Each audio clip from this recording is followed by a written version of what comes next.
Welcome to M quintal दोस्तों। आज एक बड़ा ही कंफ्यूजिंग सा दिन था। काफ़ी डिफिकल्ट थी मार्केट। आज बैंक निफ्टी एक तरफ जा रहा था और निफ्टी एक तरफ जा रहा था। आई डोंट नो कितने लोग मैनेज कर पाए होंगे, बट काफ़ी सारे दोस्त हैं मेरे, ट्रेडर दोस्त।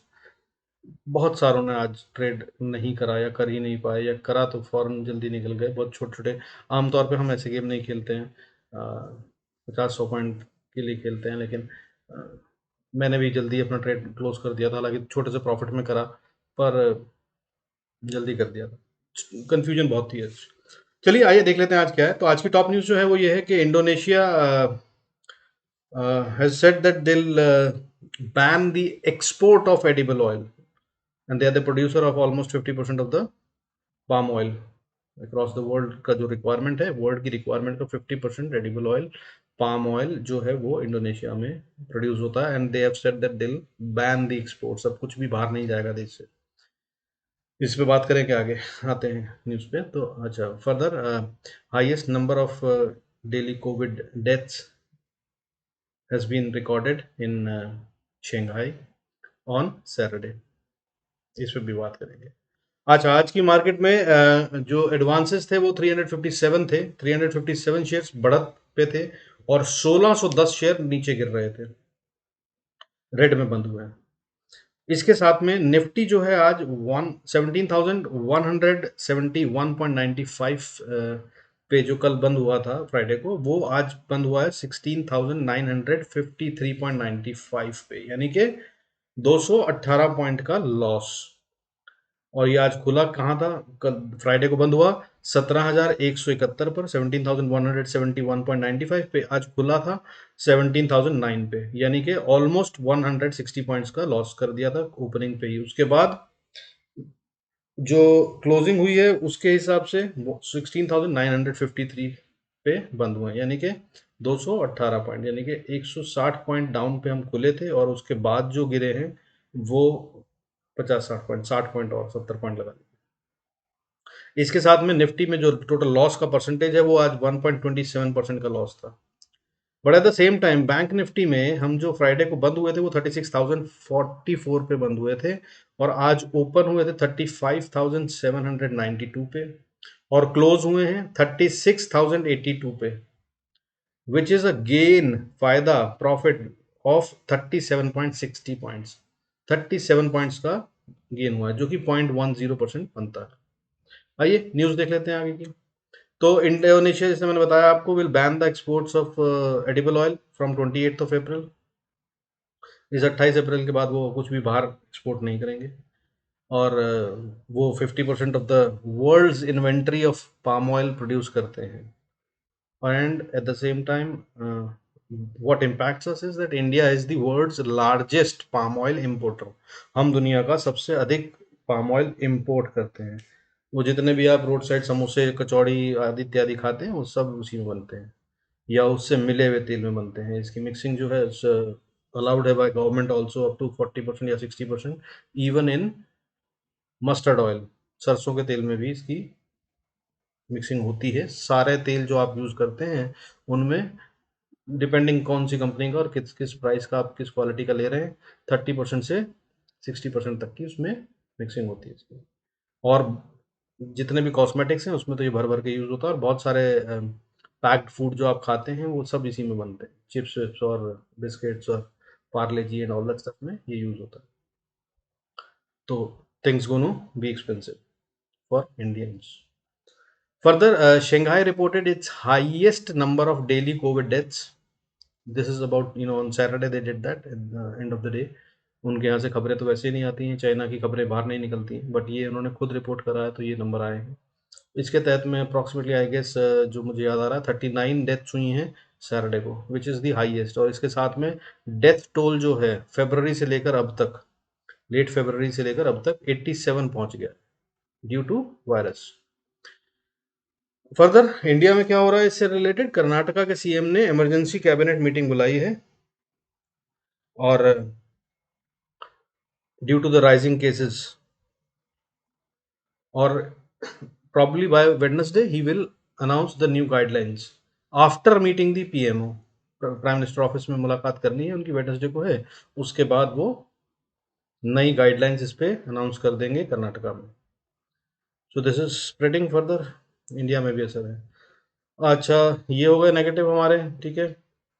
तो ये जो इंडोनेशिया वाले ऑयल बंद कर रहे हैं, ये क्यों कर रहे हैं? इनके प्रेसिडेंट ने कहा है कि भाई I don't want that my countries people should feel के उनके खाने के लिए कुछ नहीं बचा, बिकॉज जिस तरह के हालात चल रहे हैं स्केर्सिटी ऑफ फूड, उसके तहत में हो सकता है कि आने वाले समय में दिक्कत हो, तो वो हम पहले से ही बंद कर दे रहे हैं ताकि कोई कमी ना हो एटलीस्ट इंडोनेशियंस को। तो ये हो गया नेगेटिव, मतलब क्या खतरनाक बात कह रहे हैं वो कि कोई कमी ऐसी ना हो जाए जिसकी वजह से, तो मतलब bad for global economy. Shanghai में डेथ टोल बढ़ गया, कोविड बढ़ रहा है, खतरनाक बात, नेगेटिविटी। नाउ फर्दर फेड का जो मैंने आपको बताया था कल पिछले वीडियो में, तो उसमें क्या है कि भाई फेड ने रेट हाइक कर दिया है। इंस्टेड ऑफ एक्सपेक्टेड था 2.25, उन्होंने इंक्रीज कर दिया 0.50, और साथ में ये कह दिया कि मई के अंदर भी वो तैयार हैं, ऑलमोस्ट डिस्कशन चालू है, मई में फिर से 0.5 करेंगे, यानी कि पहले ही डबल करा एक्सपेक्टेशन से। पहले तो करना ही, देखिए उसके लिए मतलब कि नेगेटिविटी, फिर वो डबल कर दिया जितना सोचा गया था, फिर उतना ही और करने की बात कर रहे हैं अब अगले महीने, तो ये negativity for the global economy. अब फर्दर यूएस सेक्रेटरी डिफेंस ने प्रेस कॉन्फ्रेंस में कहा है इन पोलैंड, पोलैंड में एक प्रेस कॉन्फ्रेंस को संबोधित करते हुए, what did he say? He said that US, United States will make sure that Ukraine has everything they need to win this fight. मतलब यूक्रेन का जो युद्ध चल रहा है रशिया से, उसको जीतने के लिए उसे जो भी चाहिए होगा, हम इंश्योर करेंगे कि वो सब उनके पास हो, यानी कि वो कह रहे हैं कि लड़ो। फर्दर पेंटागन के चीफ ने क्या कहा? पेंटागन चीफ मतलब पेंटागन वो है उनका आर्मी बेस का, मतलब जो अमेरिका का top most head office of army है, वो पेंटागन कहलाता है। उसके चीफ ने क्या कहा? ही said that Ukraine can win the war if they have the right equipment. उस उनके अनुसार यूक्रेन ये युद्ध जीत सकता है अगर उसके पास वो सब चीज़ें हों जिसकी की ज़रूरत है उन्हें, राइट काइंड ऑफ इक्विपमेंट्स जो युद्ध के लिए ज़रूरी हैं, वो अगर उनके पास हो तो वो ये युद्ध जीत सकते हैं, मतलब लड़ो। तो ये युद्ध भी बढ़ रहा है, तो मतलब फेड का rate hike, Indonesia banning the food edible oil export, Shanghai में डेथ्स का बढ़ना, यूक्रेन की वॉर पे खतरा मंडराना, ये सब कुल मिला के नेगेटिव न्यूज़ है, और ये अभी भी डेटा को नेगेटिव रखे हुए हैं कल के लिए भी। फर्दर आइए देख लेते हैं न्यूज़ जो कुछ हुआ बाकी का। मैंने शारदा एनर्जी आप लोगों को रिकमेंड किया था एज अ मल्टी बैगर 10 मार्च को, आई होप यू रिमेंबर। अगर नहीं तो आप जाकर वीडियो में चेक कर सकते हैं, रिकमेंडेशन वाली प्लेलिस्ट में भी है, और अगर आप ओवरऑल पूरा वीडियो देखें 10 तारीख का तो उसमें भी।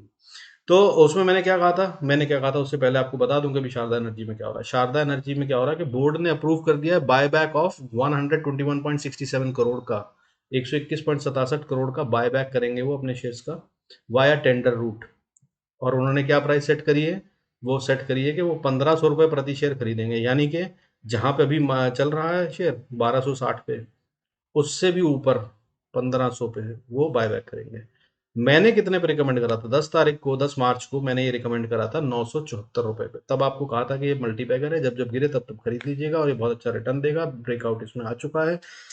तो 974 से ये 1260 पे ट्रेड कर रहा है आज, और 30% का तो हाइक यही हो गया, ठीक है। अब बायबैक हो रहा है 1500 पे, यानी कि लगभग अनदर 15% का गेन, 15% का गेन आज की प्राइस पे, तो ऑलमोस्ट 50% हो गया, 50% से ऊपर ही चला गया। प्लस इन्होंने डिविडेंड भी अनाउंस कर दिया है 7.5 रुपए का। दे आर गिविंग 7 रुपीज 50 पैसा पर share as a dividend to all the shareholders. तो मतलब आप समझिए कि 55% का गेन कितने दिन में? 10 मार्च से अभी, मतलब ऑलमोस्ट कितना, 2 महीने? 2 महीने भी नहीं हुए, 1.5 महीना होना चाहिए। तो 50% इन 1.5 महीना, boss this is what I do the as recommendation. इसके साथ में मैंने दूसरा शेयर भी रिकमेंड करा था, दैट वाज जीएनएफसी। वो भी 55% के रिटर्न पे चल रहा है अभी, अच्छा खासा ऊपर है। हालांकि उसमें अभी दिख रहा है कि थोड़ी सी रिट्रेसमेंट आने वाली है। अगर आपके पास अभी है तो आप चाहें तो प्रॉफिट बुक कर सकते हैं और थोड़ा नीचे फिर दोबारा खरीद सकते हैं, नहीं तो आप इस पर बैठे भी रह सकते हैं। 50% गेन बहुत होता है, और चाहें तो 50% बुक कर बाकी के आप रख सकते हैं। तो this is what Sharda Energy is.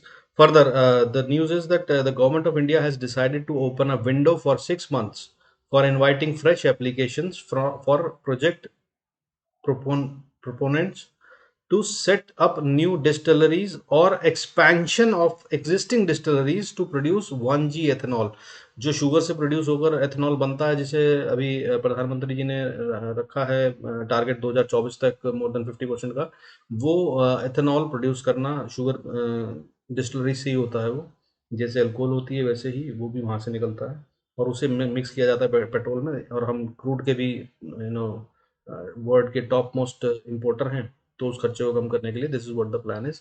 और ये उन्होंने कहा है कि 2024 तक मोदी जी ने चाहा है, और हमारे अपने जो रोड ट्रांसपोर्ट मिनिस्टर हैं उन्होंने भी इसको पूरी तरह से फुल ऑन बढ़ावा देने की बात कह दी है। और उसके तहत में अब गवर्नमेंट ऑफ इंडिया ने क्या कहा है कि भैया अगर आप शुगर वाले हैं तो अपनी डिस्टिलरी को बढ़ाना चाहते हैं या नई डिस्टिलरी लगाना चाहते हैं, तो उसके लिए हमारे पास अपनी एप्लीकेशन भेज दीजिए, हम उसमें आपकी मदद करेंगे। क्या मदद करेंगे वो बाद में पता चलेगा, बट दिस इज हाउ। तो now you can keep an I on the sugar sector shares. Sugar के बहुत सारे कंपनियों के शेयर बहुत नीचे हैं, बहुत पिटा हुआ सेक्टर है पिछले 2-3 साल से या उससे ज़्यादा से, तो आप खरीद के रख सकते हैं और ये बहुत अच्छे मल्टीबैगर रिटर्न दे सकती हैं। बहुत सारी शुगर कंपनियाँ कौन कौन सी दे सकती हैं वो आप देख लीजिएगा, अगर आपको समझ में आए तो। नहीं तो आप कमेंट में डाल सकते हैं, मैं आपको कुछ शेयर्स ढूंढ कर रिकमेंड कर सकता हूँ। और बल्कि सस्ते वाले अगर आप चाहें तो सारे खरीद सकते हैं, उनमें से अगर आधे भी चल पड़े ना तो बता रहा हूँ बाकियों का पैसा प्लस 100-200% का प्रॉफिट आराम से आ जाए। अच्छा, फर्दर एलआईसी के आईपीओ के बारे में बात चल रही है, जिसके बारे में कहा जा रहा है कि जो एलआईसी का आईपीओ है शायद वो 900 से 1000 रुपए के बीच में पर शेयर होगा, और जो कि टोटल 5.5 लाख करोड़ के लिए होगा, जो कल मैंने बताया था कि शायद मई के फर्स्ट वीक में आ जाएगा। So that's what you know the news is now. 5.5 lakh crore का इशू होगा, 900 से 1000 रुपये पर शेयर के आसपास आएगा। बाकी तो इसमें रोज ही न्यूज़ आती है, कल क्या आ जाए पता नहीं, देखते हैं। ठीक है, तो और ये हो जाए तो फिर क्लैरिटी आ जाएगी मार्केट में भी। Further, Aurobindo Pharma and Sun Pharma ने रिकॉल करे हैं अपने प्रोडक्ट यूएस मार्केट में। क्या रिकॉल करा है उन्होंने? Cyanocobalamin injection. ये किस लिए यूज होता है? ये विटामिन B12 की डेफिशिएंसी को पूरा करने के लिए या फिर ना हो उसकी प्रिवेंशन के लिए ये यूज़ होता है, और अमेरिका में इसकी काफ़ी ज़रूरत पड़ती है। ये कॉज ऑफ कैंसर माना जाता है कि अगर इसकी डेफिशिएंसी हो तो कैंसर इसकी वजह से होता है, या जिनको हो गया है कैंसर उनको इसकी डेफिशिएंसी पाई जाती है और इसको अधिक से अधिक अलॉन्ग विद विटामिन डी देने की कोशिश की जाती है। और अमेरिका में सारे लोग घरों के अंदर बैठना, एसी के अंदर रहना और धूप से दूर रहना करके बहुत सारे there are lot of reason because of which it is very high rate. तो ये मगर इसका प्रोडक्ट, और ये काफ़ी अच्छा सेलिंग प्रोडक्ट था, इसको मगर इनको रिकॉल करना पड़ रहा है मार्केट से। क्यों करना पड़ रहा है इसका कोई इन्फॉर्मेशन नहीं है। यूएस एफडीए ने ये इन्फॉर्मेशन दी है कि सन फार्मा और अरविंदो फार्मा ने बताया है कि वो मार्केट से ये वाला माल रिकॉल कर रहे हैं ताकि उन पर आगे कोई केस ना हो। तो दैट्स हाउ इट इज़। इससे उनके प्रॉफिटेबिलिटी और मार्जिन पे फर्क पड़ेगा, तो नज़र रखिए इन शेयरों पे। मैं आपसे कह रहा था कि फार्मा में कुछ तो होने वाला है, कल मैंने कहा था, आज फिर मैं कह रहा हूँ। ये एक फार्मा सेक्टर और एक आईटी सेक्टर मुझे दिख रहा है कि आईटी सेक्टर बढ़ेगा शायद, अगर बढ़त आती है तो आईटी सेक्टर से आएगी, और बैंकिंग सेक्टर भी शायद हो सकता है, लेकिन अभी उसमें डेटा में नहीं दिख रहा है। लेकिन डेटा में अभी जो दिख रहा है वो सबसे ज़्यादा फार्मा में दिख रहा है। कुछ तो बड़ा होने वाला है। मैंने कल के वीडियो में भी कहा था, आई होप यू रिमेंबर, नहीं तो आप जाकर देख सकते हैं, आज फिर कह रहा हूँ। आइए आगे चलते हैं। तो आज एफ ने क्या करा? एफ ने आज सेल ऑफ करा है 3,302.85 करोड़ का, 3,302.85 करोड़ का सेल ऑफ करा। अगेंस्ट दैट डी ने बाइंग करी है 1,870.45 करोड़ की, जो कि कल से 200 करोड़ ज़्यादा की बाइंग है। और अगर सेल ऑफ की बात करें तो ऑलमोस्ट 900 करोड़ की, 850-900 करोड़ की एक्स्ट्रा सेलिंग करी है एफ ने। इसके साथ में जो एफ की टोटल सेलिंग हो गई है for the month of April, वो हो गई है 32,509.08 करोड़। और जो डी की बाइंग हो गई है टोटल, वो हो गई है, डी डोमेस्टिक वाले जो है उनकी बाइंग हो गई है 23,009.94 करोड़। और इसके साथ एनुअल फिगर पहुंच गई है एफ की सेलिंग की 1,62,856.81 करोड़ की, और डी की बाइंग पहुंच गई है 1,26,699.44 करोड़ की। अच्छा, अब इसके साथ में डेटा जो बन रहा है वो थोड़ा कंफ्यूजिंग है। देखिए, आपको एफ का मैंने दिखा दिया कि वो बेच रहे हैं, और डीआईएस खरीद रहे हैं, ये तो नॉर्मल सी बात है, लेकिन अब डीआईएस 2 दिन से ना कुछ मोटा माल खरीद नहीं रहे हैं। कल उन्होंने खरीदा था 1600 करोड़ का, आज उन्होंने खरीदा 1870 करोड़ का, जबकि इनकी एवरेज जो चल रही थी वो 3 साढ़े 3 4 हजार करोड़ की चल रही थी। हालांकि एफआईआईएस की भी सेलिंग चल रही थी 7-8 हजार करोड़ की, वो नहीं हो रही है। But at the same time FIIs जब नीचे आ गए थे 600-700 करोड़ की सेल ऑफ कर रहे थे, तब भी इनकी एक दिन को छोड़कर जो बाइंग थी वो 2000 2500 2400 करोड़ 3000 करोड़ 5000 करोड़ ऐसे चल रही थी। लेकिन अभी ये 2 दिन से नहीं कर रहे हैं, 1600 करोड़, अभी 1870 करोड़।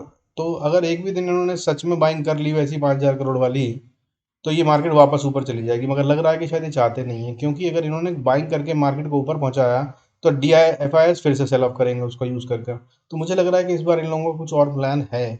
वो क्या है पता चलेगा। डेटा वीक बिल्ड हो रहा है, नेगेटिविटी है, ठीक है। तो ये होगी कंफ्यूजन कि भाई मार्केट अभी बढ़ तो सकती है, लेकिन बढ़ेगी तब जब वो पैसा लगाएंगे, लेकिन वो लगा नहीं रहे हैं। क्यों नहीं लगा रहे हैं पता नहीं, तो नेगेटिव होगा। फेड और वो सब तो आपने बता ही दिया। अब उसके आगे देखिए ये डेटा दूसरा वाला, आज के टॉप गेनर्स कौन थे। मैंने आपको कल बताया था, थोड़े दिन पहले भी बताया था, कि हमारे कुछ शेयर हैं जो मिलाकर 50-60% निफ्टी का ओन करते हैं, ठीक है। हिस्सा जो है अगर उनमें मूवमेंट आ जाए तो 50-60% टेक केयर हो जाता है। तो वो वही वाले शेयर आज बड़े हैं, उनमें से एक गिरा भी है। बड़े कौन कौन से हैं, बजाज ऑटो 1.1%, 1.11%, 11%, तो ये आज 40 रुपये बढ़ा है। H D F C bank ये 10 रुपये 15 पैसे बढ़ा, यानी कि 0.75%। ICICI बैंक ये 4 रुपये 55 पैसे बढ़ा आज, 0.61%। HDFC, not the bank but the normal HDFC, 0.19%। ये भी 4 रुपये 10 पैसे बढ़ा। इतनी गिरी हुई मार्केट में भी ये ऊपर है। अगर ये कहीं ऊपर ना होते तो आज 500 पॉइंट का, 500 नहीं तो 450 400 पॉइंट का डाउनफॉल था आज। वहीं पे आज रिलायंस मोटा भाई जो है आज गिरे हैं मोटे तौर से 2.31%। 63 रुपए का फॉल आया, 63.80 रुपीज का। कोल इंडिया द बिग वन, 6.78% का फॉल था जिसमें 7% लगभग, 13 रुपए गिरा। 188 रुपए का शेयर 13 रुपए पे, 13 रुपए 14 रुपए से गिर जाए, समझिए आप। 7% का downfall. BPCL Bharat petrochemicals limited 6% गिरा आज। टाटा स्टील 4.48% गिरा आज, 1220 पे बंद हुआ है। तो मतलब ये जो हो रहा है ये निफ्टी मैनेजमेंट हो रहा है, ठीक है ना। कोई भी मतलब देख के समझ जाए, अगर ये सारा डेटा को देखता हो मेरी तरह, तो आपको मैंने दे ही दिया है। तो आप देखिए कि जो न्यूज़ है ग्लोबल वो नेगेटिव है फॉर श्योर, सारी मार्केट डाउन है इस समय, नेगेटिव चल रही है, ठीक है। और अगर बात करें फेड के जो चेंजेस आए हैं वो नेगेटिव है, 0.25 से 50 कर दिया उन्होंने, वो बड़ा हो गया। और अगर फेड को छोड़ के आगे चले तो चाइना में जो कोविड के डेथ के टोल केस बढ़े हैं, कर्नाटका के सीएम की मिनिस्टर की मीटिंग और वो सब आ ही रहा है, तो सब नेगेटिव है। उसके बाद अगर अब आगे बात करें तो यहाँ पर निफ्टी का डेटा देख के मैनेजमेंट समझ में आ रही है। और उसके आगे अगर निफ्टी और बैंक निफ्टी का डेटा एक साथ देखें तो भाई बैंक निफ्टी ऊपर जा रहा है, थोड़ा सा ऊपर तो नहीं जा पाया लेकिन गिरा नहीं, बड़ी बात है। वहीं पे निफ्टी 218 पॉइंट गिर गया, कैसे और क्यों, तो कुछ तो मैनिपुलेशन हो रहा है, तो डेटा ये भी कह रहा है। तो सब इसलिए कल का दिन खतरनाक हो सकता है, कल का नहीं, इनफैक्ट मैं बोलूंगा आपको प्लीज कॉशियस रहिए। ये हफ्ता पूरा का पूरा खतरनाक हो सकता है, थर्सडे तक या फ्राइडे भी हो सकता है। कारण एक्सपायरी है ये financial expiry of the month है, ठीक है ना। इस बार का थर्सडे जो है वो मंथली एक्सपायरी होगी इस थर्सडे के वीकली एक्सपायरी के साथ। तो ये एक खतरनाक बात है।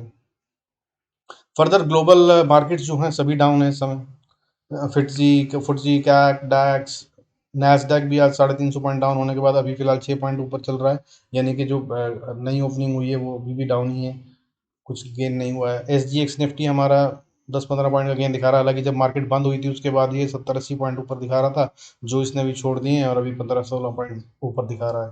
तो ग्लोबल भी और मतलब सारा डेटा ऐसा है कि कहीं से भी कोई होप दिख नहीं रही है, तो इसलिए मैं अब नेगेटिव साइड पे आ चुका हूँ और डाउनफॉल की उम्मीद कर रहा हूँ। कल शायद गैप डाउन हो सकता है। और ये जो डेटा बैंक निफ्टी का बन रहा है और निफ्टी का बन रहा है, इसकी वजह से थोड़ी कन्फ्यूजन भी है। हो सकता है बैंक निफ्टी ऊपर खुल जाए या वहीं खुल जाए और कम गिरे और निफ्टी काफ़ी नीचे गिर जाए, या कल सुबह से ही DIS बाइंग शुरू कर दें और निफ्टी को ऊपर ले जाए और बैंक निफ्टी वहीं खड़ा रहे, ऐसा भी हो सकता है। तो मतलब कन्फ्यूजन है बहुत सारी। तो आइए देख लेते हैं कल के ट्रेड के लिए लेवल्स क्या होंगे। वो मैं लेवल्स आपको दोनों तरफ के बता ही देता हूँ, उनको देख लीजिएगा, वो तो बहुत अच्छे से काम करते ही हैं, रोज आज भी करे थे। और हालांकि वो सीधा ही गैप डाउन से तोड़ दिए जाते हैं, तो अलग बात है, उनके अंदर बहुत ज़्यादा कुछ कर नहीं सकते हैं, मगर आप बाउंस या रिट्रेसमेंट को वहाँ से ट्रैक कर सकते हैं।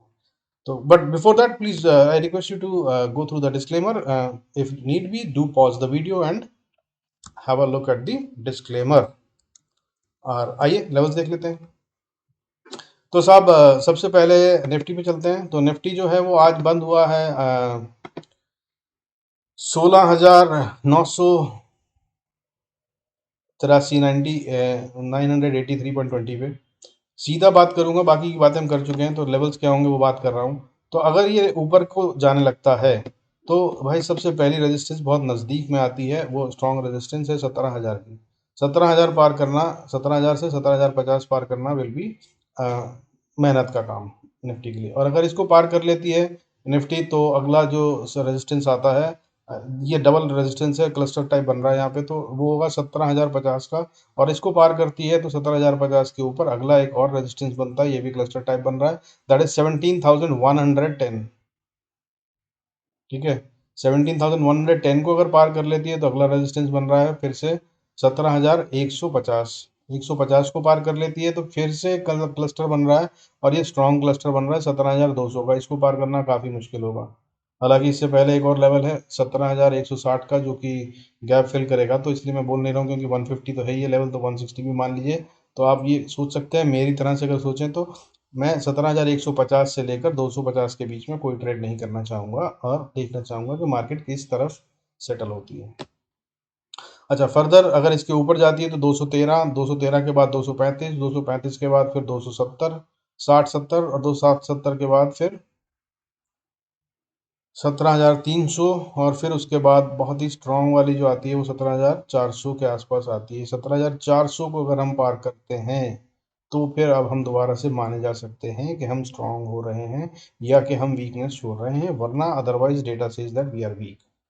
आइए नीचे के लेवल देख लेते हैं। नीचे के लेवल में अगर हम बात करें तो 16,983 पे बंद हुई है।